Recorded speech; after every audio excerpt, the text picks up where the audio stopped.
नमस्कार पिलामाने आज आम पढ़ा भगवती चरण वर्मा चित्रलेखा विषय रे पढ़ा। तो यहाँ बहुत सुंदर टॉपिक अच्छी। तो आम आज ये विषय रे पढ़ा भलसे। भगवती चरण वर्मा प्रथमे परिचय विषय रे किछि जानि नेबा। भगवती चरण वर्मा तांको जन्म होइथिला केबे? जन्म होइथिला 30 अगस्त 1903 मसीहा। जन्म केउं स्थान रे होइथिला? सफीपुर संयुक्त प्रांत ब्रिटनी भारत। तो यहाँ मन रखिए, यहाँ प्राय टाइम पड़े। ओके, तो यहाँ आप मन रखिए जन्म स्थान विषय रे प्रायतः निबंधकार हुंतु बा उपन्यासकार हुंतु तांको जन्म स्थान विषय रे पड़े, नहले जन्म केउं मसीहारे होइतला सेटा पड़े। डेट एते इम्पोर्टेंट नुहे, तथापि मन रखिथिबे। ओके, तो तांको मृत्यु केबे हेतला 5 अक्टोबर 1981। तांको सेतेबेले 78 वर्ष होइतला। ओके, तो से व्यवसाय रे लेखक थिले। व्यवसाय रे कोन थिले? लेखक थिले। तांको राष्ट्रीयता हेउची भारतीय, माने से इंडियन थिले। तांको शिक्षा हेउची बीए एलएलबी से करिथिले। विधि हैला माने से कोन कोन लिखिचंती? उपन्यास, कहानी एवं नाटक लिखिचंती। उल्लेखनीय सम्मान तांको बहुत गुड़े सम्मान मिली। तो सेथि मध्यरु पद्मभूषण साहित्य एकाडेमी पुरस्कार, पद्मभूषण साहित्य एकाडेमी पुरस्कार तांको मिली। ओके, तो तांको सम्मान विषय मध्य पड़ी जाए बेले बेले। तो आपण मन रखिबे पद्मभूषण एवं साहित्य एकाडेमी पुरस्कार तांको मिली। भगवती चरण वर्मा का जन्म उत्तर प्रदेश के उन्नाव जिला नाथला उन्नाव। ओके, उन्नाव जिले के शफीपुर गांव में हुआ था। तांको जन्म होइथिला भगवती चरण वर्मा तांकर जन्म होइथिला केबे? जन्म होइथिला केउठी? उत्तर प्रदेश रो उन्नाव जिल्ला रो शफीपुर गाँव रे हेथिला। वर्मा जी माने भगवती चरण वर्मा जी ने प्रयागराज से बीए एलएलबी की डिग्री प्राप्त की। सी केउठू करिथिले एलएलबी आउ बीए? प्रयागराज रो। तो एटा मध्य क्वेश्चन आसे, गोटे गोटे निबंधकार हो कि उपन्यासकार हो से मानकर ए जो से केउठू पढ़िथिले सेटा आसी जाए। तो मु एटा लिखिछि, एटा इंपोर्टेंट, तेणु करी मन रखिबे। भगवती चरण वर्मांकर तांकर शिक्षागत योग्यताटा केउठी से हासिल करथिले? तो प्रयागराज रु से हासिल करथिले बीए एवं एलएलबी डिग्री। और प्रारंभ में कविता लेखन किया। एलएलबी एवं बीए एवं एलएलबी समाप्त परे प्राप्ति की और प्रारंभ में कविता लेखन किया। तापरे प्रारंभ रे से कविता लिखिबाकू लागिले। फिर उपन्यासकार के नाते विख्यात हुए। तापर कौन है? उपन्यासकार भावरे से विख्यात होबाकू लागिले। 1933 के करीब प्रतापगढ़ 1933 रो पाखापाखी प्रतापगढ़ के राजा साहब भद्री के साथ रहे। से कहा सहित रही? प्रतापगढ़ रो राजा साहब भद्री। ओके, तो से साहब भद्री को सहित रही। 1936 के लगभग फिल्म कॉर्पोरेशन कलकत्ता में कार्य किया। फिल्म कॉर्पोरेशन रो कलकत्ता रे से कार्य करथिले। फिल्म कॉर्पोरेशन रे लगभग से अधिका काम करबाकू लागले। कुछ दिनों विचार नामक साप्ताहिक का प्रकाशन संपादन। किछि दिन से विचार नामक साप्ताहिक प्रकाशन रो संपादन मध्य करथिले। एडा इम्पोर्टेंट, विचार नामक साप्ताहिक, एडा मन रखिबे ई नाटा। इसके बाद बम्बई माने मुंबई में फिल्म कथा लेखन तथा दैनिक नवजीवन का संपादन। फिर आकाशवाणी के कई केंद्रों में कार्य। तापरे से कौन करथिले? ए विचार साप्ताहिक रे से प्रकाशन संपादन करथिले। तापरे मुंबई फिल्म कथा लेखन, मुंबई फिल्म रो जो कथा लेखन तथा दैनिक नवजीवन रो संपादन मध्य से करथिले। तापरे कौन कले? आकाशवाणी रे मध्य कार्य करबाकू लागिथिले। बाद में 1957 से मृत्यु पर्यंत स्वतंत्र साहित्यकार के रूप में लेखन माने तापरे 1957 ठारू से मृत्यु पर्यंत स्वतंत्र साहित्यकार रूप में लेखिबाकू लागिथिले। चित्रलेखा उपन्यास पर 2 बार फिल्म निर्माण चित्रलेखा आज जोटा आम पढ़ा तो सेटा ता उपरे 2 थर फिल्म निर्माण होईची। भूले बिसरे चित्र साहित्य एकाडेमी से सम्मानित तांकर गोटे लेखा थिला भूले बिसरे चित्र एई लेखा पाई से साहित्य एकाडेमी पुरस्कार मध्य पाइथिले से सम्मान रे मध्य सम्मानित होइथिले। तो तांको उपन्यास गुडाक मन रखि दियंतु।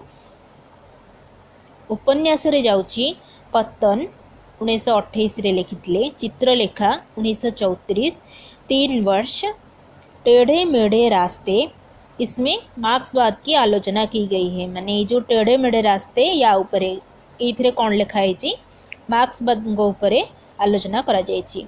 अपने खिलौने भूले बिसरे चित्र जो से साहित्य एकाडेमी पुरस्कार पाई। वह फिर नहीं आई, सामर्थ्य और सीमा, ये सब बहुत सुंदर तांकर उपन्यास। मु जेतिकी पढ़ी तो मत भूले बिसरे चित्रटा बहुत ही सुंदर लगी। तो आपण मैंने भी टाइम हेले एटा को निहाती गोटे थर पढ़े। थके पाँव, रेखा, सीधे सच्ची बातें, युवराज चुंडा, सबही नचावत, राम गोसाई, प्रश्न और मरीचिका, धुप्पल, चाणक्य, क्या निराश हुआ जाए। ये क्या निराश हुआ जाएटा NCERT book English medium school मानक यहाँ पढ़ा जाए। बहुत सुंदर लेखा तांकर। कहानी संग्रह तांकर कहानी कौन कौन जाउची। दो बैंके, मोर्चा बंदी, इंस्टॉलमेंट, मुगलों ने सल्तन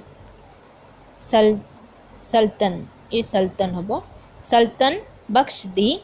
कविता संग्रह रे कौन जाउची मधुकणा 1932 रे। तदनंतर 2 और काव्य संग्रह तापर मध्य 2टा काव्य संग्रह प्रेम संगीत और मानव निकले। तंकर नाटक कौन कौन जाउची वसीहत, रुपया तुम्हें खा गया, सबसे बड़ा आदमी।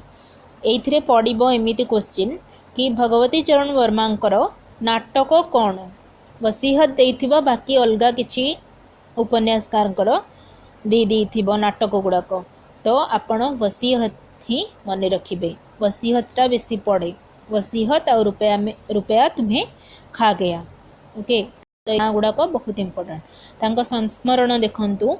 अतीत के गर्व से, साहित्यालोचन साहित्य के सिद्धांत रूप, संस्मरण रे इतिकी जाउची।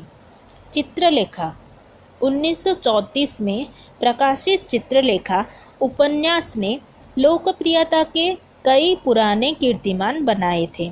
1934 रे जो प्रकाशित होइतला चित्रलेखा उपन्यासटा सेटा बहुत लोकप्रियता हासिल करथिला एवं कीर्ति मध्य तार बजाय रखिथिला।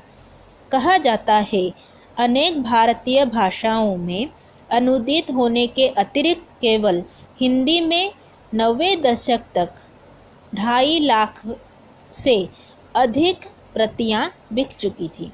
माने ये जो से चित्रलेखा उपन्यासटा से लिखी थिले तो चित्रलेखा उपन्यासटा एते भाषा रे अधिक भारतीय भाषा रे सेटा प्रकाशित होइतला। केवल हिंदी नुहे अलगा मध्य लैंग्वेज रे से प्रकाशित होइतला।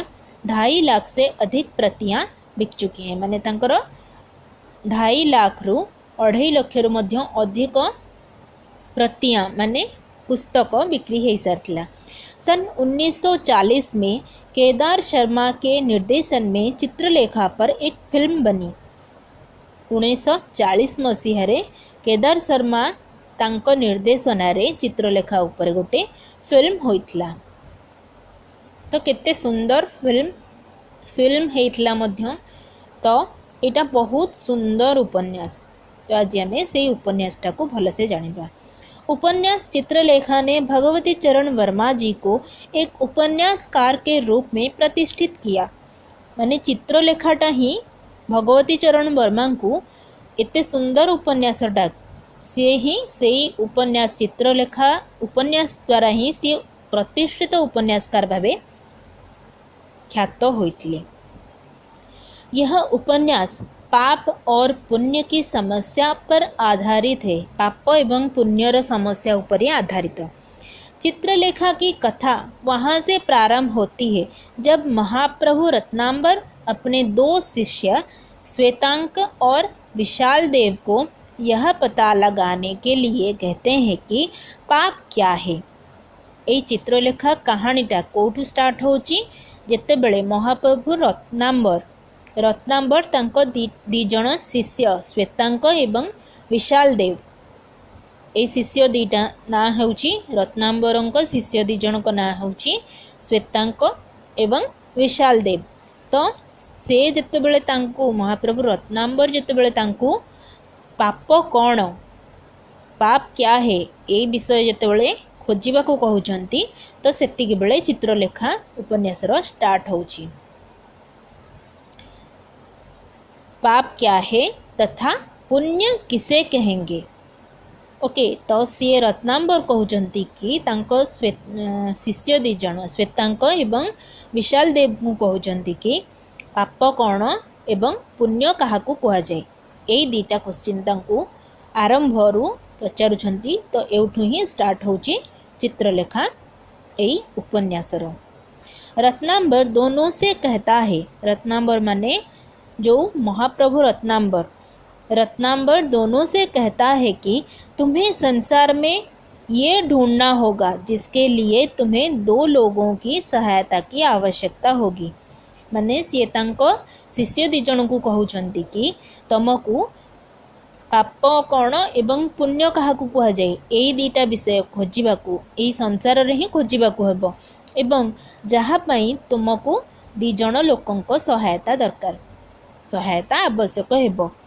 एक योगी जड़े जोगी जिसका नाम कुमारगिरी जड़े हैला जोगी जहाँ ना हेउछि कुमारगिरी दूसरा भोगी जिसका नाम बीजगुप्त। दी जनकर सहायता दरकार काहाकू दरकार श्वेतांक एवं विशाल देव को। से दुई जनकर जो सहायता नेबे तो से दी जन किए जड़े हेउछंती कुमारगिरी जी कि होउछंती जोगी एवं आउ जड़े भोगी जार ना हेउछि बीजगुप्त। ओके तो ये ना रे बहुत कन्फ्यूजन हुए तो एटा भल से मन रखिबे। तांको शिष्य किए एवं से कहार सहायता नेइथिले केउ दी जनकर। तुम दोनों को इनके जीवन स्रोत के साथ इन दोनों की मतलब कुमारगिरी और बीजगुप्त इन दोनों के जीवन के स्रोत के साथ ही बहना होगा। माने से तांको रत्नांबर कहउचंती जे महाप्रभु रत्नांबर तांको शिष्य श्वेतांक एवं विशाल देव को कहउचंती कि तमे दुई जण कुमारगिरी एवं बीजगुप्त सेमानंको जीवन स्रोत रे ही बहिबाकू तुमको पड़िबो। कौन पाई बहिबाकू पड़िबो पाप एवं पुण्य विषय रे जानिबा पाई। महाप्रभु रत्नांबर ने विशाल देव और श्वेतांक के रुचियों को देखते हुए श्वेतांक को बीजगुप्त के पास और विशाल देव को योगी कुमारगिरी के पास भेज दिया। माने रत्नांबर कौन कले महाप्रभु रत्नांबर विशाल देव एवं श्वेतांक जे दी जण तांको शिष्य थिले तो तांको रुचि अनुसार तांको रुचि को देखिकी कौन कले श्वेतांक को पठेले बीजगुप्त पाखकू एवं विशाल देव को पठेले जी जोगी थिला कुमारगिरी ता पाखकू पठेले। तो आग को कहानी कौन होची देख एटा मन रखिबो। विशाल देव कहा पाखु गला श्वेतांक पाखकू एवं श्वेतांक बीजगुप्त पाखकू गला। ओके तो विशाल देव गला योगी कुमारगिरी पाखकू एटा भल से मन रखिबे। श्वेतांक बीजगुप्त पाखकू एवं विशाल देव कुमारगिरी पाखकू गला। तापर कौन होची देखो रत्नांबर ने उनके जाने से पहले उनसे कहता है। माने रत्नांबर जे गुरु थिले से कौन कहउचंती हम 1 वर्ष बाद फिर यहीं मिलेंगे अब तुम दोनों जाओ और अनुभव प्राप्त करो। तांको गुरु शिष्य दी जन को कहउचंती कि तुम्हें जाओ एवं कौन अनुभव प्राप्त कर एवं आमे गोटे वर्ष पर एठी ही देखा हेबा। किंतु ध्यान रहे इस अनुभव में तुम स्वयं न डूब जाना। माने से कहउचंती कि एईटा सब बेले मन रखिबो एई अनुभव प्राप्त बेले तुमे दिजण निजे ता भितरे बुड़ी जीव नाही, माने सांसारिक काले हे जिवे। तो सेही अनुसार से कहउचंती। रत्नांबर के आदेश अनुसार श्वेतांक और विशाल देव अपने अपने मार्ग पर चलने की तैयार हो जाते हैं। माने से कौन कले रत्नांबर तांको गुरु का आदेश अनुसार श्वेतांक एवं विशाल देव तांको निज निज मार्ग रे जिबाकू प्रस्तुत हो गले। चलने से पूर्व रत्नांबर उन दोनों को संबोधित करते हुए संक्षेप में बताता है। तांको संबोधित करिके संक्षेप रे कहूची। कौन कहउचंती? संक्षेप में कहता है, संक्षेप में बताता है कि कुमारगिरी योगी है। माने से जहाँ पाखकू जिबे श्वेतांक एवं विशाल देव जहाँ पाखकू जिबे से जो कुमारगिरी जी जोगी अटे। ओके, तो से कहउचंती कि कुमारगिरी योगी है, उसका दावा है कि उसने संसार के समस्त वासनाओं पर विजय पाली है। माने जे कुमारगिरी योगी अटे, कुमारगिरी जी जोगी अटे, सीए एटा दावा करे। माने सी एटा व्यक्त करे कि कुमारगिरी एटा व्यक्त करे कि सी संसार समस्त वासना ठारू उपरे, माने समस्त वासना उपरे से विजय पाइने छी। ओके, उसे संसार से विरक्ति है, से संसार ठारू ताको विमोह आसी जाइछि। तो विरक्ति भावना तार आसी जाइछि। संसार उसका साधन है और स्वर्ग उसका लक्ष्य है। संसार तार साधन एवं स्वर्ग तार लक्ष्य। ओके, तो रत्नांबर एक कथा कहउचंती कि कुमारगिरी एटा कहउची विशाल देव वही तुम्हारा गुरु है। तो सी विशाल देव तांकर जे गोटे शिष्य थिला, तो सी पठेले ताकू कहा पाखकू? कुमारगिरी पाखकू पठेले। कुमारगिरी कौन थिला? जे कि जोगी थिला। ओके, तो तापर कौन होची? इसके विपरीत बीजगुप्त भोगी है। माने अन्य जहाँ पाखकू जनक पाखकू पठेबे तो से बीजगुप्त हैला भोगी। उसके हृदय में यौवन की उमंग है। माने तार हृदय रे कौन अच्छी? यौवनर उमंग अच्छी, यौवनर आकांक्षा अच्छी। आँखों में मादकता की लाली, आखिरे मादकता भरी रही। उसके विशाल अट्टालिकाओं में सारा सुख है। माने सीए कहउचंती बीजगुप्त जीए सीए हेले भोगी। तो सीए समस्त तांको प्रासाद रे निज राजप्रासाद रे विशाल राजप्रासाद रे समस्त सुख को सीए अनुभव करती। वैभव और उल्लास की तरंगों में वह केली करता है। माने सीए वैभव एवं उल्लासर तरंग रे ढेउरे सीए खेली थाए। ऐश्वर्य की उसके पास कमी नहीं है, ऐश्वर्यर ता पाखरे कम नहीं। आमोद प्रमोद ही उसके जीवन का साधन और लक्ष्य भी है। आमोद प्रमोद ता जीवनर साधन एवं लक्ष्य। श्वेतांक उसी बीजगुप्त का तुम्हें सेवक बनना है। तो रत्नांबर जी श्वेतांकर गुरु, तो सीए श्वेतांक को कहा पाखकू पठेले? बीजगुप्त पाखकू पठेले। महाप्रभु की आज्ञा मानकर दोनों निकल पड़ते हैं। तो महाप्रभु माने रत्नांबर को आज्ञा माने कि दिजण बाहरुछंती। चित्रलेखा 18 वर्ष की आयु में विधवा हो गई थी। चित्रलेखा कैरेक्टर एठी एंट्री करची। तो चित्रलेखा जी सी 18 वर्ष बयस रे विधवा हो जाइथिला। फिर उसे कृष्णादित्य नामक युवक से प्रेम हो गया। ताकू तापरे विधवा हैला परे तापरे ताकू कृष्णादित्य नामक युवक सहित ताकू प्रेम हो जाइथिला और वह गर्भवती हो गई। कृष्णादित्य नामक युवक से प्रेम हो गया और वह गर्भवती हो गई, जिससे दोनों का छिपा प्रेम संसार के सामने आ गया, जहाँ द्वारा कि दिजण को प्रेम सारा संसार सामना को आसी जाइथिला। त्याज्य और वत्सना ने कृष्णादित्य को आत्महत्या करने पर मजबूर कर दिया। तो तापर कौन है ये जो भर्त्सना एवं जो समस्ते धिक्कार कले एवं भर्त्सना कले तो कृष्णादित्य आत्महत्या करने को मजबूर हो गला। उसके बाद चित्रलेखा को एक नर्तकी ने आश्रय दिया। तापरे चित्रलेखा को जड़े नर्तकी आश्रय देउछि। उसे एक पुत्र हुआ। तापरे ताकू गोटे सी गर्भवती थिला तो तार गोटे पुत्र संतान प्राप्ति हैला। पैदा होते ही संसार छोड़कर चला गया। जन्म हैला तो सी मृत्युवरण पाइला। चित्रलेखा वही नर्तकी का कार्य करने लगी। सेठी चित्रलेखा नर्तकीर कार्य करने लगिला। वह इतनी सुंदर और आकर्षक थी कि पाटलिपुत्र का जनसमुदाय उसके कदमों पर लेटा करता था।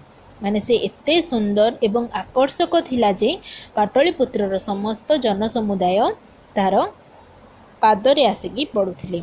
परंतु उसने अपने संयम के तेज से अपनी कांति को बनाए रखा। तार संयम करिकी सी तार कांतिटाकू एवं ता तेज को बनाए रखुथिला।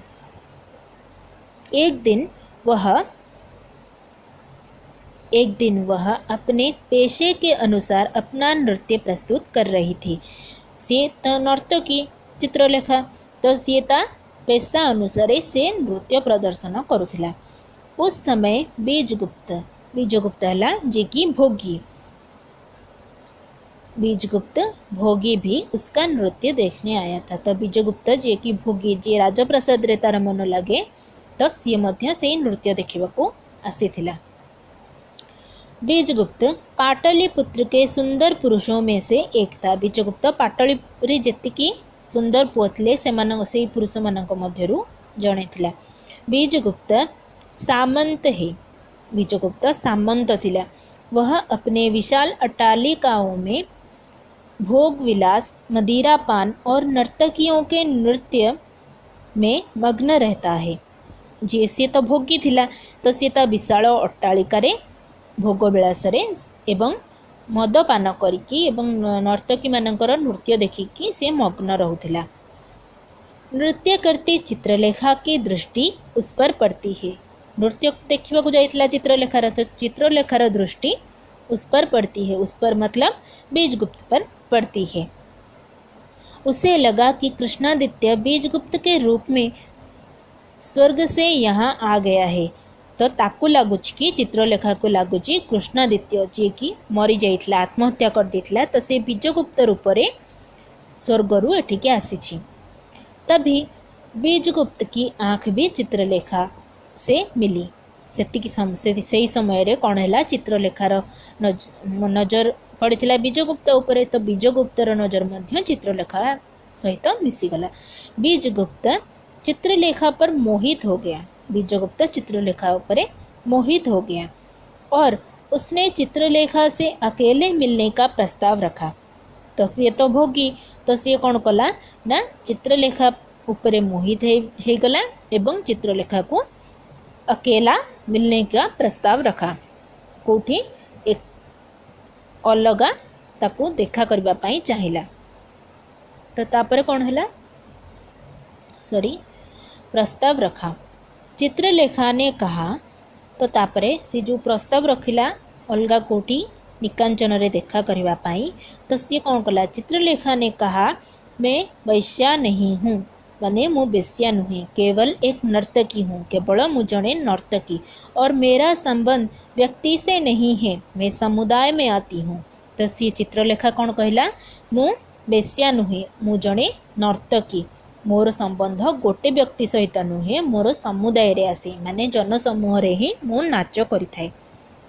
तो तापर कौन है यह सुनकर बीजगुप्त उदास हो गया। बीजगुप्त मन दुख कला। वह स्वयं तो बेचैन था ही, साथ ही साथ चित्रलेखा के हृदय में भी वही बेचैनी उत्पन्न कर गया। माने से निजे मध्य बेचैन थिला एवं चित्रलेखा हृदय रे मध्य बेचैनी उत्पन्न हो गला। धीरे धीरे दोनों को एक दूसरे से प्रेम हो गया। तो चित्रलेखा एवं बीजगुप्त मध्य प्रेम संबंध स्टार्ट हो गला। चित्रलेखा और बीजगुप्त मादकता और भोग विलास में लिप्त हो गए।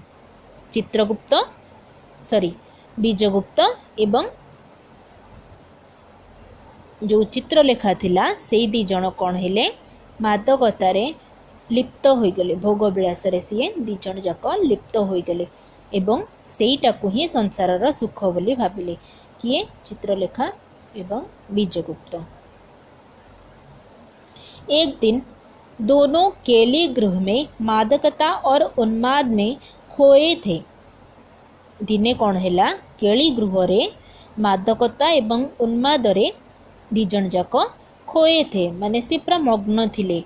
उसी समय वहां रत्नांबर और श्वेतांक ने प्रवेश किया। रत्नांबर श्वेतांकर गुरुजी रत्नांबर एवं श्वेतांक निजे सेठी प्रवेश कले।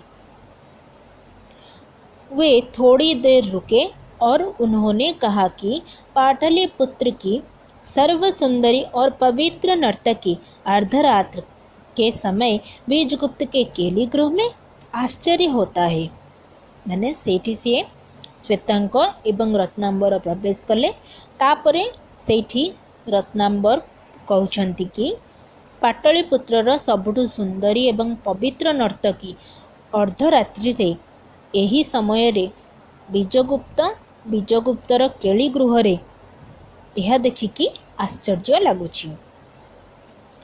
बीजगुप्त ने महाप्रभु रत्नांबर के आने का कारण पूछा तो उन्होंने बताया कि मेरे शिष्य ने आज मुझसे प्रश्न पूछा कि पाप क्या है जिसका उत्तर देने में असमर्थ हूँ। तो बीजगुप्त कहउछंती कि पचारुछंती महाप्रभु रत्नांबर तांको आसीबार एठिकी कारण कौन। तो रत्नांबर कहउछंती कि मो शिष्य आज मते पचारला पाप कौन जार उत्तर मु दबाकू असमर्थ थिली। इसका पता लगाने के लिए ब्रह्मचारी की कूटी उपयुक्त साधन नहीं है। तो पाप कौन एटा जानिबाकू ब्रह्मचारींकर कुटीरटा उपयुक्त साधन नुहे। इसीलिए मैं तुम्हारी सहायता गुरु दक्षिणा के रूप में लेना चाहता हूँ। तो सी कहउछंती कि मु सी ब्रह्मचारी कुटीर तो सी पाप कौन से जानी परिबिनी, तो मु तुमर सहायता नबाकू आसीछि। संसार के भोग विलास में ही तुम्हारा सही परीक्षण हो सकेगा। इसीलिए मैं चाहता हूँ कि तुम श्वेतांक को सेवक के रूप में स्वीकार करो और याद रखना यह तुम्हारा गुरु भाई भी हो सकता है। तो रत्नांबर तांकू कहउछंती बीजगुप्तंकू एटा तमे मने रखिब कि संसारर भोग विलास तुमर सही परीक्षण माने उचित परीक्षण होई परिबो। सेतिपाई से चाहुचंती कि श्वेतांक तुमर सेवक रूप रे एठी रहिबो एवं एटा मने रखिब कि से तुमर गुरु भाई मध्य होई परिबो।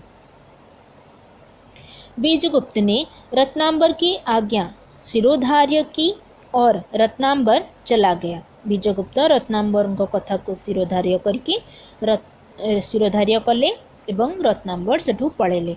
बीजगुप्त चित्रलेखा का श्वेतांक से परिचय कराते हुए कहता है। बीजगुप्त कौन कला चित्रलेखार श्वेतांक सहित परिचय करे कि कहिला, ध्यान रखो तुम मेरे सेवक हो और चित्रलेखा मेरी पत्नी के समान है, तो यह तुम्हारी स्वामिनी हुई। तो बीजगुप्त कौन कहउचंती चित्रलेखा सहित तांकर परिचय करे कि श्वेतांकर परिचय करे कि कौन कहउचंती कि ध्यान रखिब कि तुमे मोर सेवक एवं चित्रलेखा मो पत्नी समान, तेणु तुमे तो तुमर चित्रलेखा कौन हैला स्वामिनी हैला। तो तापर कौन होची केली भवन में चित्रलेखा के मादक सौंदर्य को देखकर श्वेतांक की आंखें चौधियाँ हो गई। माने केली भवन रे चित्रलेखा को देखिकी चित्रलेखार मादकपूर्ण सौंदर्य देखिकी श्वेतांक कौन कला श्वेतांकर आखि मध्य पूरा आश्चर्य हो गला। श्वेतांक ने जब बीजगुप्त के कहने पर चित्रलेखा को मदिरा का पात्र थमाया तो उसका हाथ नर्तकी मतलब चित्रलेखा के हाथ से स्पर्श हो गया, जिससे श्वेतांक का पूरा शरीर कांप गया। उसी दिन बीजगुप्त ने श्वेतांक से चित्रलेखा को उसके भवन तक छोड़ आने का आदेश दिया। तापर कौन है, बीजगुप्त श्वेतांक को चित्रलेखा को ता भवन जाए छाड़ी आसवा को कहला। धीरे धीरे श्वेतांक का रोज का कार्य बन गया, माने श्वेतांकर धीरे धीरे सबुदिन कार्य कौन होगा, चित्रलेखा को ता भवन जाए छाड़िबा। तो तापर कौन होची, दूसरी ओर तापरे ये गला श्वेतांक एवं बीजगुप्त गोटे पार्ट एवं दूसरी ओर अलग आड़े कौन होची, कुमारगिरी जी जोगी थिला। ओके, उसका क्षेत्र संयम और नियम है, ता क्षेत्रटा संयम एवं नियम यही दुटारे बंधा। उसका मानना है कि संयम और नियम से पाप दूर रहता है। संयम एवं नियम द्वारा ही पापटा दूर रहिबो बोली कि कुमारगिरीर मत थिला। फिर भी वह अपने आचार्य रत्नांबर के कहने पर विशाल देव को पाप का पता लगाने के लिए शिष्य के रूप में स्वीकार कर लेता है। तो सी कौन कला, रत्नांबर को कहवा अनुसार से विशाल देव को पाप कौन ये जानिबा पई से ताको शिष्य रूप में ग्रहण करनेला। विशाल देव अपने गुरु कुमारगिरी के बताए गए सिद्धांत नियम और संयम के साथ तपस्या करने लगता है। तो सी कौन कला, कुमारगिरी जेमती कहितला तो विशाल देव मध्य नियम एवं संयम सहित तपस्या करने लगिला। एक दिन सम्राट चंद्रगुप्त के महल में किसी उत्सव का आयोजन होता है, जहां अनेक गणमान्य उपस्थित होते हैं। उसी उत्सव में योगी कुमारगिरी और चित्रलेखा भी उपस्थित निमंत्रित होते हैं। तो सेठी कौन है, सम्राट चंद्रगुप्त महल रे किछि गोटे उत्सवर आयोजन होता जोटि की बहुत गणमान्य व्यक्ति उपस्थित थिले। सेही उत्सव रे कौन थिला, जोगी कुमारगिरी एवं चित्रलेखा मध्य उपस्थित निमंत्रित होइके सेठी उपस्थित थिले। कुमारगिरी जी जोगी किंतु चित्रलेखा भोगी पाखरे थिला। तो से दी जन मध्य सेठी हेले, से मानकर मध्य केमती भेट होची, स्टोरी केमती आगो को बढ़ुची भल से सुनतु। जब नृत्य का आयोजन प्रारंभ होता है, जब नृत्यर आयोजन प्रारंभ होची सेबे कौन होची, तो चित्रलेखा अपना नृत्य प्रस्तुत करती है, जिसका आकर्षक सौंदर्य देखकर सब मोहित हो उठते हैं। चित्रलेखा जब नृत्य करना प्रारंभ करती है तो उसका दृष्टि कुमारगिरी की तरफ जाती है। समस्ते तम मोहित हो जाती चित्रलेखार नाच देखिकी, तो ता आकर्षक सौंदर्य देखिकी समस्ते मोहित हो गले। एवं चित्रलेखा जितेबाला नृत्य करथिला तार नजर कुमारगिरी जे कि जोगी ता आड़कू जाउची, वह उन्हें देखकर उनके प्रति आकृष्ट होती है। तो चित्रलेखा तांकू देखिकी, कुमारगिरी को देखिकी ता प्रति आकृष्ट हो जाउछंदी। तभी कुमारगिरी की दृष्टि चित्रलेखा से मिल जाती है। सेतेबेले कौन है, कुमारगिरी दृष्टि मध्य कहा ऊपर पड़ला, चित्रलेखा ऊपर पड़िला। सम्राट की सभा में महामंत्री चाणक्य द्वारा तर्क वितर्क होता है। सम्राट से जो सभा रे कौन है, महामंत्री चाणक्य द्वारा तर्क वितर्क है, जिसमें कुमारगिरी अपने योग और साधना को समूह के समक्ष सिद्ध करते हैं। तो कुमारगिरी कौन कला, निज योग एवं साधना को समूह रे समस्त समूह रे से सिद्ध कला। तभी चित्रलेखा कुमारगिरी के योग और संयम को समूह के समक्ष पलट कर लोगों में उसके प्रति संशय उत्पन्न कर देती है। तो कुमारगिरी तो जोगी थिला, सी तो साधना एवं जोग बल रे सी कौन कला, सी ता पक्षटा को सी सिद्ध कला। किंतु चित्रलेखा से जे नर्तकी सी कौन कला, कुमारगिरीर जोग एवं संयम से जोटा समस्त सम्मुख रे ठीक बोली सिद्ध करथिला, सी ताकू उल्टा कर देकी ता प्रति अन्य लोकमानंकर संशय उत्पन्न करदेला, जिससे कुमारगिरी आहत हो जाता है। चित्रलेखा कुमारगिरी पर पूरी तरह से मोहित हो जाते हैं, जहाद्वारा कि कुमारगिरी कौन है आहत हो गला एवं चित्रलेखा कुमारगिरी उपर मध्य मोहित हो गला। पाटलिपुत्र के एक वयोवृद्ध सामंत है आर्यश्रेष्ठ मृत्युंजय, उनकी इकलौती कन्या यशोधरा। पाटलिपुत्रर जड़े वयोवृद्ध सामंत जे कि थिले आर्यश्रेष्ठ मृत्युंजय, तांकर गोटे मात्र एकमात्र कन्या थिला यशोधरा, जिसका विवाह वह अपने ही समान महान सामंत बीजगुप्त से करना चाहते हैं। बीजगुप्त उस नगर का सुंदर और महान सामंत है। बीजगुप्त जे कि भोगी थिला, ओके, तो जी भोगी थिला ता सहित मृत्युंजय तांको एकमात्र कन्या यशोधरा को विवाह करने को चाहूथिले। यही जानकर मृत्युंजय ने यशोधरा के साथ उसके विवाह का प्रस्ताव रखा, लेकिन बीजगुप्त ने चित्रलेखा के प्रेम में इनकार कर दिया। तो बीजगुप्त मना कर दिले कि यशोधरा को से विवाह करिवे नहीं बोली कि उसने कहा है कि वह केवल एक ही स्त्री से प्रेम करता है और वह है चित्रलेखा। तो बीजगुप्त कौन कहउचंती, बीजगुप्त कहउचंती कि से केवल गोटे स्त्री को ही प्रेम करे जहाँ ना हेउची चित्रलेखा। जब यह बात चित्रलेखा को पता चली तो उसने बीजगुप्त का विवाह यशोधरा से करवाने का निश्चय कर लिया। तो जितेबाला चित्रलेखा जानुची कि बीजगुप्तर विवाह यशोधरा संगे ठीक होची, किंतु बीजगुप्त मना करुची, तो सी कौन कला यही बीजगुप्त को बुझेला कि यशोधरा संगे विवाह करनिया और मन ही मन कुमारगिरी के आश्रम जाकर रहने का विचार बना लिया।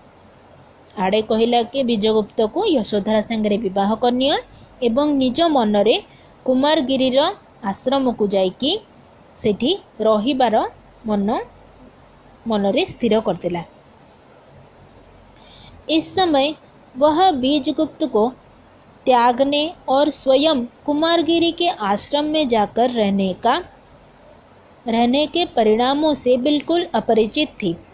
तो यही समय रे बीजगुप्त को छाड़िबा एवं निजे निजे कुमारगिरीर आश्रम को जाइके रहिबार परिणाम कौन हेबो सेटा सी बिल्कुल ही जानी नथिला, ताठारु से बहुत दूर रे थिला। उसने बीजगुप्त से यशोधरा के विवाह का प्रस्ताव रखा। तो सी कौन कला, बीजगुप्त को यशोधरा सह विवाह करने पाई प्रस्ताव रखिला। बीजगुप्त से यह भी कहा कि यशोधरा से विवाह करने में ही तुम्हारा भला हो सकेगा।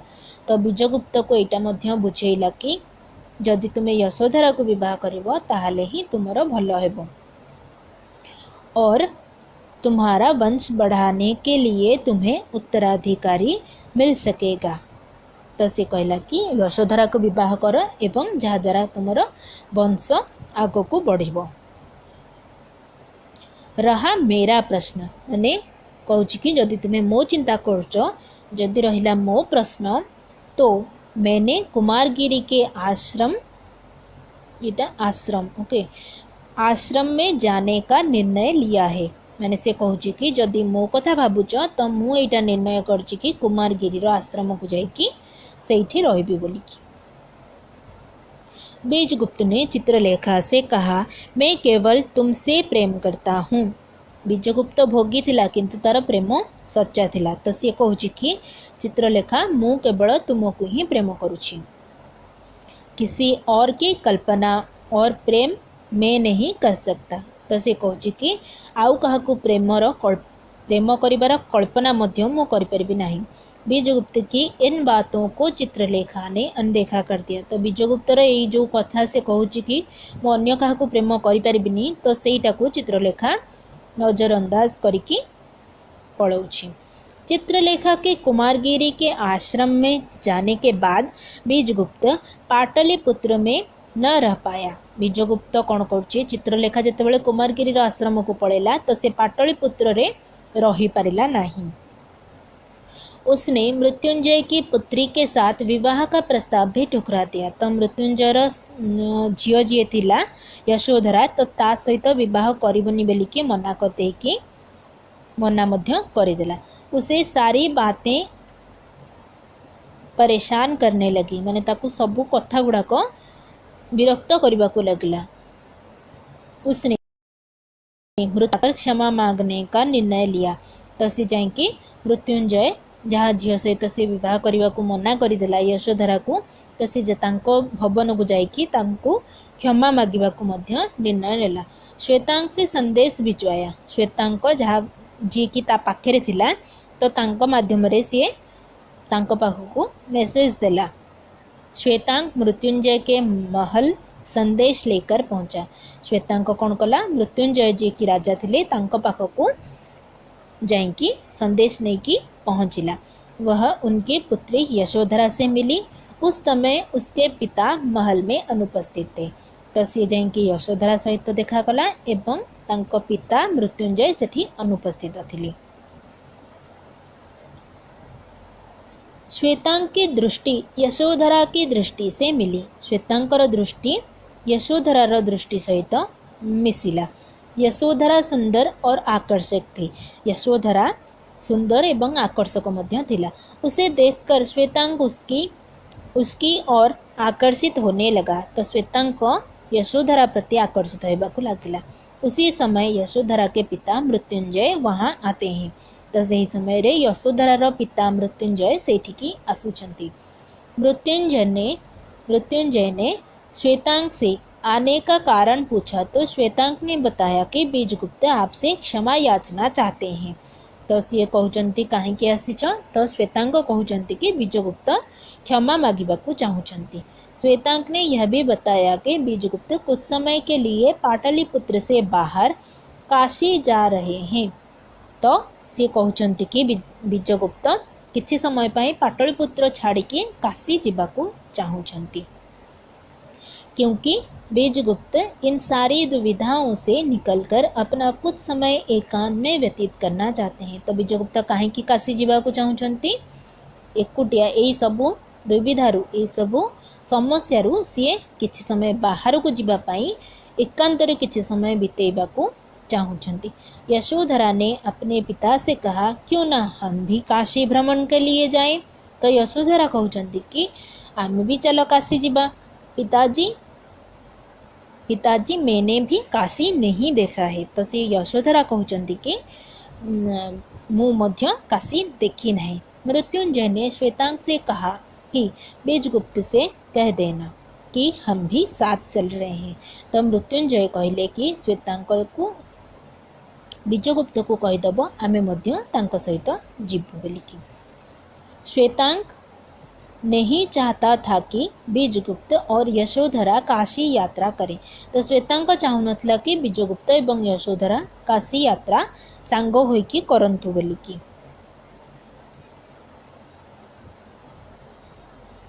किंतु निज सीमा पाई से किछि कहि पारुनथला। काशी में कुछ समय व्यतीत करने के बाद बीजगुप्त यशोधरा की तरफ धीरे धीरे आकर्षित होने लगता है। तो काशी रे जो यात्रा करने को कले बीजगुप्त यशोधरा प्रति आकर्षित होगा लगिला। लौटने पर उसने यशोधरा से विवाह करने का निर्णय लिया। तो जितेबले फेरिबे सेतेबले यशोधरा सहित विवाह करने को से निर्णय नेला। उसने मन ही मन कहा कि चित्रलेखा ने मुझे छोड़ा है, चित्रलेखा मते छाड़ी, मैंने चित्रलेखा को नहीं, मु चित्रलेखा को छाड़ीनी, चित्रलेखा मते छाड़ी की जाइए। जब यह प्रस्ताव वह श्वेतांग द्वारा यशोधरा तक भिजवाना चाहता है तो श्वेतांग उसे बताता है कि यशोधरा से तो वह स्वयं विवाह करना चाहता है। तो श्वेतांग कौन कहूँ कि जितेबले बीजगुप्त कहूँ कि यही खबरटा नहीं कि पहुँचे दियो, तो श्वेतांग से कहूँ कि यशोधरा सहित मु विवाह करने को चाहूँगी। यह जानकर बीजगुप्त क्रोधित होता है और सोचता है। तो यही कथा जानिकी बीजगुप्त क्रोधित होउछि एवं भाबुछि कि यशोधरा से विवाह वही करेगा, श्वेतांग उसका अधिकारी नहीं है। तो कहूँ कि यशोधरा को ମୁଁ ହିଁ विवाह करी, श्वेतांक ता अधिकारी नुहे। लेकिन बाद में श्वेतांक के मन की पीड़ा जानकर वह स्वयं उसका प्रस्ताव लेकर मृत्युंजय के पास गए। तो जितेबाला से जानुचंदी श्वेतांक मनरे को कष्ट होउछि तो सेटा से प्रस्ताव नहीं कि मृत्युंजय पाखक जाऊँगी एवं उसकी तरफ से उसकी तारीफ करते हुए यशोधरा से उसके विवाह का प्रस्ताव रखता है। तो तापर कौन होची, मृत्युंजय श्वेतांक के पिताजी के सहपाठी थे। मृत्युंजय श्वेतांकर तांको बापांकर से सहपाठी थे, माने सांगो थे। वह उसे अच्छे तरह से जानते थे, लेकिन निर्धन होने के कारण उन्होंने उसे अपनी बेटी के विवाह करने से मना कर दिया था। तो से जिते बड़े निर्धनी थे श्वेतांक, तो से मना कर देते यशोधरा को ता सहित विवाह करई देबेनी बोलिकी। बीजगुप्त ने उनसे श्वेतांक को अपना दत्तक पुत्र बनाने की बात कही, लेकिन मृत्युंजय को डर था कि बीजगुप्त की उम्र अभी अधिक नहीं है। यदि उसका विचार बदल गया और उसने दूसरी शादी कर ली तो उसका खुद का पुत्र ही उसका उत्तराधिकारी बनेगा। तो बीजगुप्त चाहूला कि श्वेतांक को दत्तक पुत्र माने धर्मपुत्र जो करती तो ताकू से भलिया धर्मपुत्र करिकी ता नारे सबू जेतिक भवन अच्छी तो से गुड़ाक सब ता नारे करदेव बोली भाविला।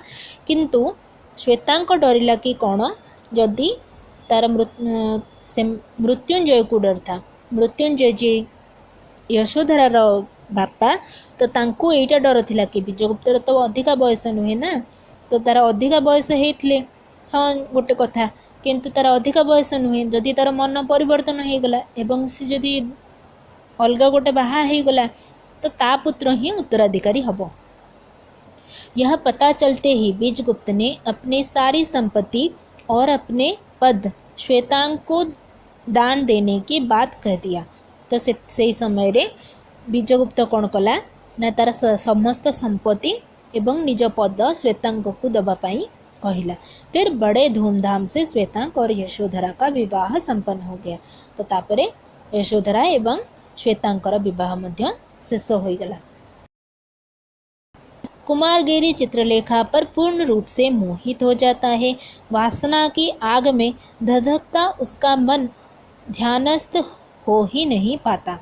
तो कुमारगिरी चित्रलेखा रूपरे मोहित हो गला एवं वासना रे एते से माने मूढ़ हो गला, एते मूर्खता से करला जे ध्यानस्थ हो पारला नहीं, ता मन ध्यानस्थ मध्य हो पारला नहीं।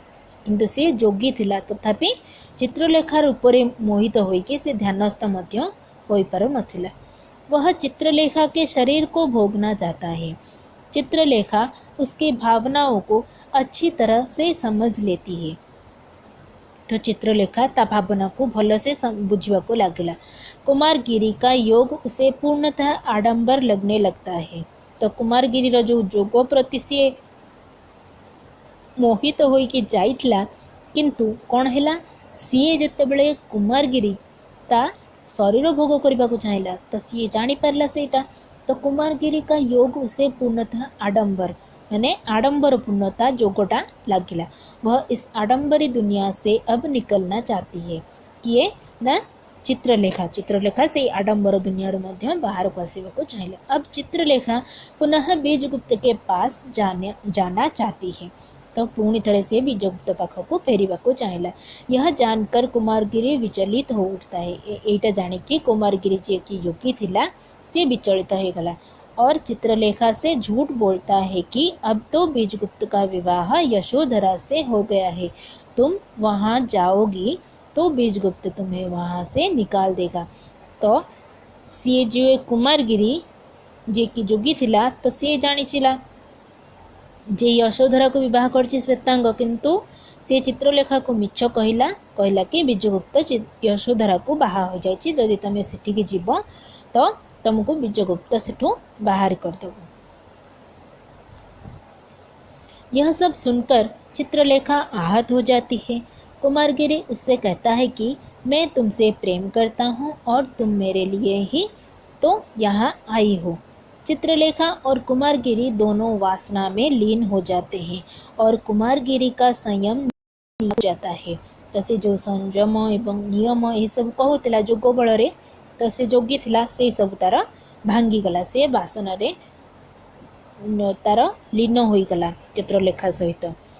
तापर कौन होची चित्रलेखा के मन में बीजगुप्त और यशोधरा के विवाह के बाद पर विश्वास नहीं होता है। चित्रलेखा मन रे इटा विश्वास होनथिला कि बीजगुप्त एवं यशोधरार विवाह हो सारी। इस सच्चाई का पता लगाने के लिए वह विशाल देव को विश्वास में लेकर उसे बीजगुप्त के घर भेजती है। तो से कौन कला विशाल देव को पठेला बीजगुप्त घर को पठेला, जहाँ श्वेतांक उसे मिलता है और यशोधरा से अपने प्रेम की बात बताता है। उसे यह भी पता चलता है कि बीजगुप्त का प्रेम अब भी चित्रलेखा के लिए जीवित है। माने सी यहीटा जानवा को पाउछि कि बीजगुप्तर प्रेम चित्रलेखा पई एबे मध्य जीवित अछि। विशाल देव से यह जानकारी मिलते ही कुमारगिरी के प्रति उसका क्रोध भड़क उठता है।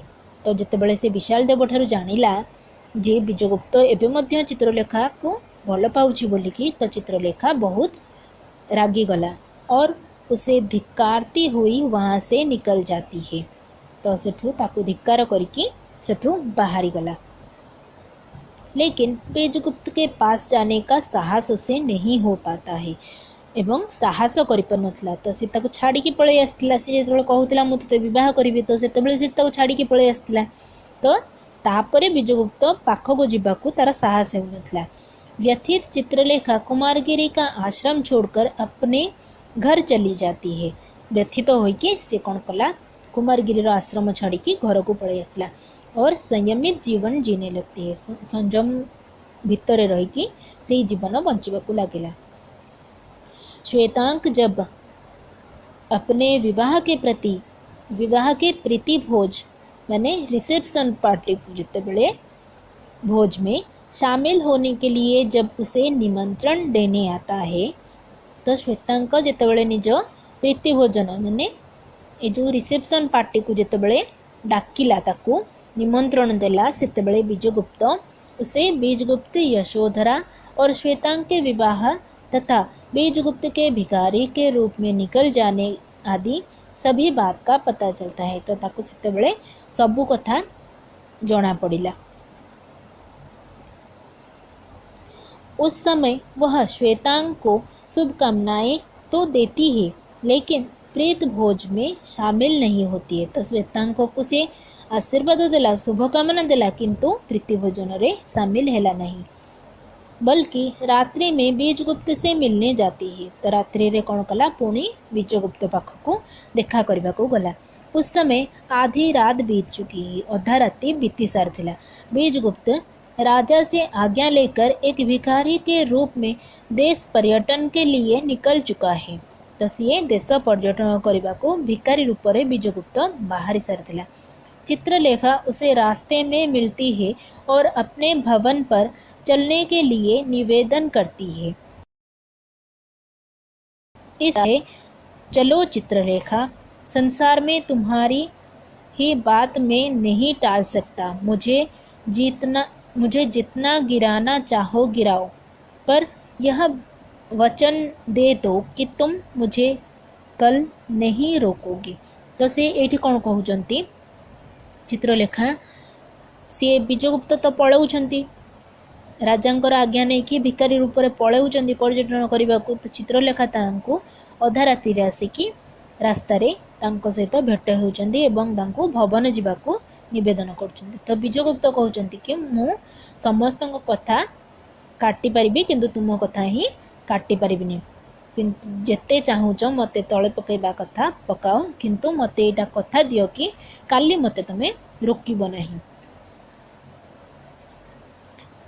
भवन जाने पर बीजगुप्त से सभी बातें चित्रलेखा बताती है।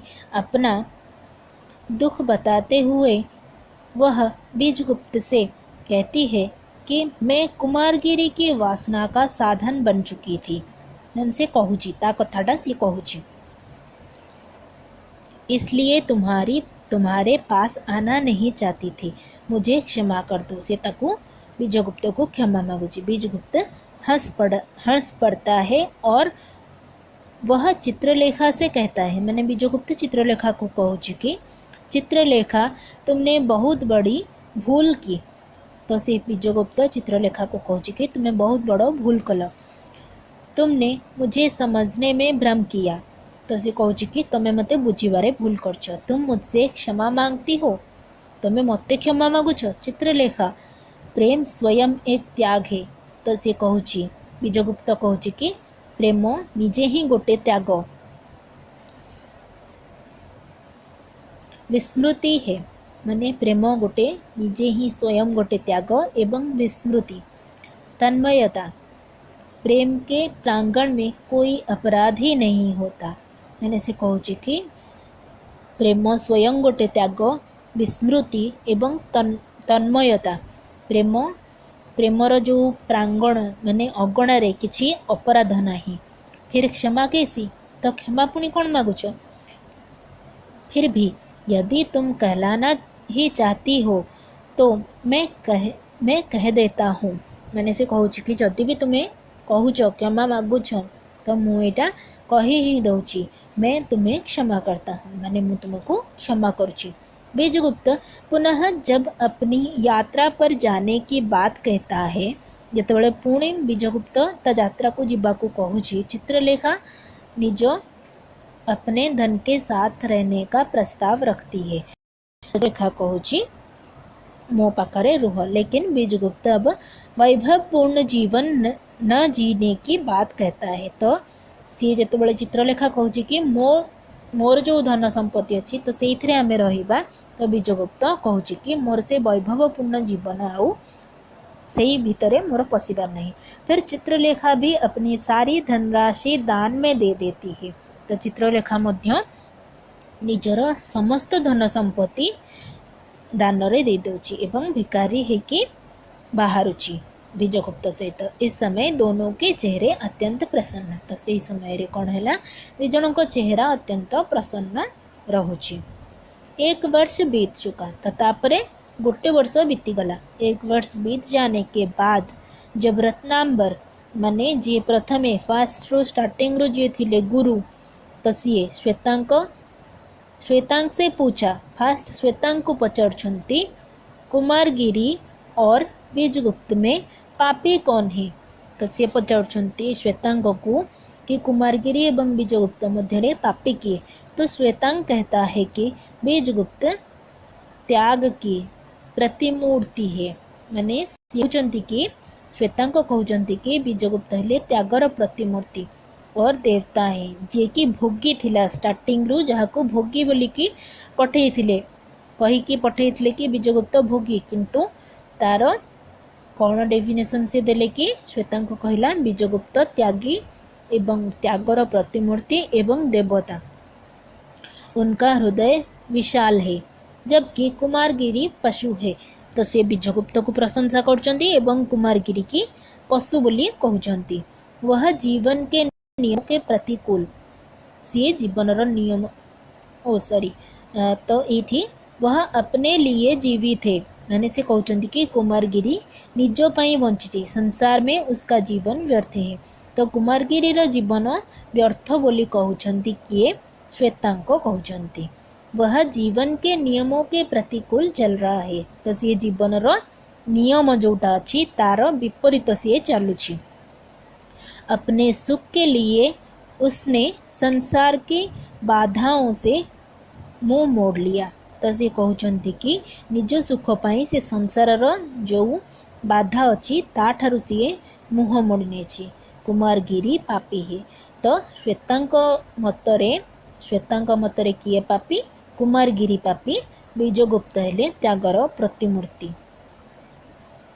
रत्नांबर ने यही प्रश्न विशाल देव से पूछा। तापरे सेकंड क्या पचारुछंती, तांकर सेकंड जे शिष्य थिले विशाल देव, तो तांकु से पचारुछंती तुमने तो योग की दीक्षा भी ले ली है, तुम योगी हो गए हो। अब तुम तो बतलाओ कि कुमारगिरी और बीजगुप्त में से पापी कौन है। तो सी पचार कि तुम्हें तो योगर दीक्षा नहीं तो तुम्हें कह एबे कुमारगिरी एवं बीजगुप्त मध्यरु पापी किए। तो सी कौन कहते विशाल देव। तो विशाल देव कहते कि महाप्रभु कुमारगिर अजीत है, कुमारगिरी अजीत अटे। उन्होंने ममत्व को वशीभूत कर लिया, माने केवल सी ममत्व, ममत्व माने केवल निजस्व, सबू निजर निजर माने अहं भावना, ममत्व भावना, ममत्व को वशीभूत करने माने से केवल ममत्व जहाँ करिबो केवल निज पाई करिबो, तो सी ममत्व को वशीभूत करने। उनकी साधना, उनका ज्ञान और उनकी शक्ति पूर्ण है। तो सी कहते कि तांको साधना एवं तांको ज्ञान एवं तांको शक्ति सब पूर्ण अटे। और बीजगुप्त वासना का दास है, बीजगुप्त वासनार दास, उसका जीवन संसार के घृणित भोग विलास में है। तो सी कहते कि बीजगुप्तर वासनाटा भोग विलास रे अच्छी, वह पापी है, पापमय संसार का वह मुख्य भाग है।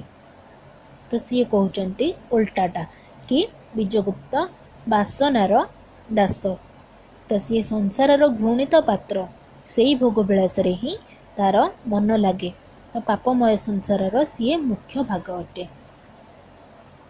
रत्नांबर ने विभिन्न परिस्थितियों में रह रहे अपने दोनों शिष्यों से कहा, किछि समय रही रहे कि से परिस्थिति बुझी, संसार में पाप कुछ भी नहीं है। तो से कहते कि संसार रे पाप किछि भी नहीं, वह केवल मनुष्य के दृष्टिकोण की विषमता का दूसरा नाम है। तो केवल मनुष्यर दृष्टिकोण जो विषमता जो विभिन्नता देखा जाए तार अन्य ना है पाप, संसार रे नहले पाप बोली किछि नहीं। प्रत्येक व्यक्ति एक विशेष प्रकार की मनः प्रवृत्ति लेकर उत्पन्न होता है। तो से कहते कि प्रत्येक व्यक्ति अलग अलग विशेष प्रकार मन प्रवृत्ति नहीं कि उत्पन्न होता है। जड़े व्यक्ति तार विशेष प्रकार प्रवृत्ति अच्छी, मनर प्रवृत्ति समस्त कौन समान कि, तो अलग अलग। तो सेटा कहते प्रत्येक व्यक्ति इस संसार के रंगमंच पर एक अभिनय करने आता है। तो से कहते कि प्रत्येक व्यक्ति एठिकी यही संसार रंगमंच को केवल अभिनय करने आसी, अपनी मन प्रवृत्ति से प्रेरित होकर अपने पाठ को दोहराता है।